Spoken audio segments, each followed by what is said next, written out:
Voilà. Yango ni musem so tozo sala. Tanzo koloba intel ndoki, intel abomi, intel parce que ezali musala nzamba za kotinda biso. Bele me musala nzambe yangoyo. Ezate ko tonga église moko bâtiment, batu bayaka wana, opesa bon batinga oza ba témoignage. Otenga ba témoignage. Ya ba zaché, ya ba nini ba pesa ko ba mbongo. Musala nzambe bien aimé Yesu azaki na terrain.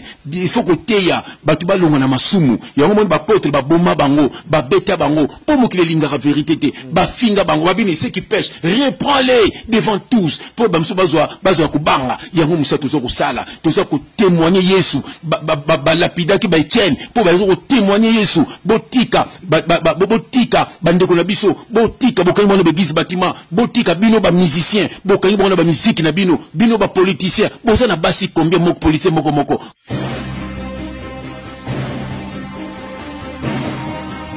bien aimé, beau pesanga vidéo, na lobi intel, voilà. Ngai naza clair, naza mosali na nzambe. Bien aimé, et ça quoi na famille.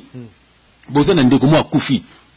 Tant boké na cimetière, tout le monde a ba coutume na biso na Congo kuna. Au mona bazo loba. Soki liwa na yo eza na maboko ya mutu, kotika yete. Voilà, si vous savez que vous avez fait non, balaki, ceux qui ont c'est un pardon. Voilà, il y a un ça clair.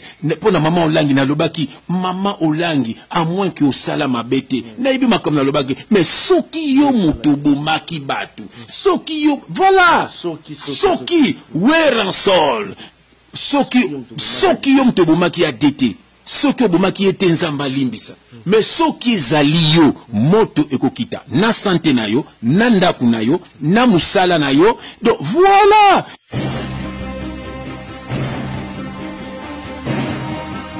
tout le monde vidéo moko bimi mutu moko a prophétisé sur Jibem Piana abi Jibem Piana kokufa ngala mutu wana toyebani te ngala mutu wana bande côté ngala mutu wana ba voisin te bomoni bino moko mutu mais le col a besoin a besoin ya buzz besoin a besoin ya JF allez et comme ngala JF a lobby JF ngala lobby bongote ngala za clair na lobaki Jibem Piana azako banga ko bimisa album na za clair pourquoi zo banga JB abomitro pourquoi bozo côté la JB ngai na yebiki Jiba Boumatro.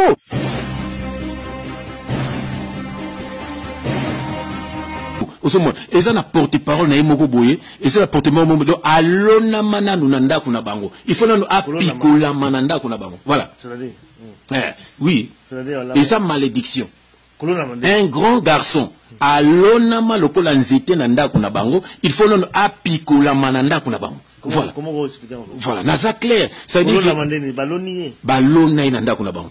Bakangaye.